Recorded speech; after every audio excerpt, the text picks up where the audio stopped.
Бәле аяқ астында. Гадәттән тыш хәлләр министрлыгыннан хәбәр итүләренчә, узган атнада республикада 5 кеше суга батып үлгән.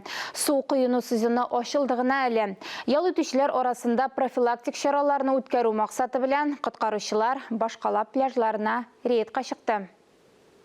Лазар күл төбеннән 28 яшьлек ирнең гәүдәсен табып ярга чыгарган. Отдыхающих недалеко от водного объекта играли в мяч. Су буенда ял итүчеләр туп белән уйный. Бер мәл туп суга төшеп китә.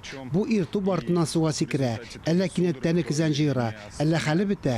Ул кабат ярга езеп җитә алмый, суга бата. Фаҗиганың сәбәпләрен Эчке эшләр министрлыгында ачыклыйлар. Җирле халыкның үз фикерләре.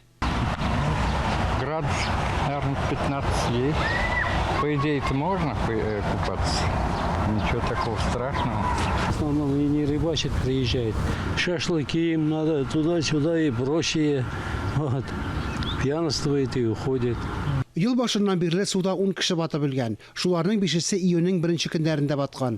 Фаҗигаләрне булдырмау өчен билгеләнгән урыннарда гына су койнырга, суга аяк килешкерергә кирәк. Дежурство ведется спасательно. Коткаручылар 5 пляжда, эш күмәк ялай турында кизү тора. Локомотив, Түбән Идел аръягы, Тирәнкүл, Зурак кыш күле, Комсомол пляжлары рәсми санала.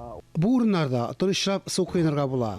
Коткаручылар гади кагыйдәләрне, суга аяк керергә, балаларны күзәтеп торырга, тоелган урыннарда койынмаска кирәклеген искә төшерә. Фарис Мөхәммәтов, Булат Шакиев, Александр Решоткин, Дамир Мөхәммәтханов, Татарстан яңалыклары.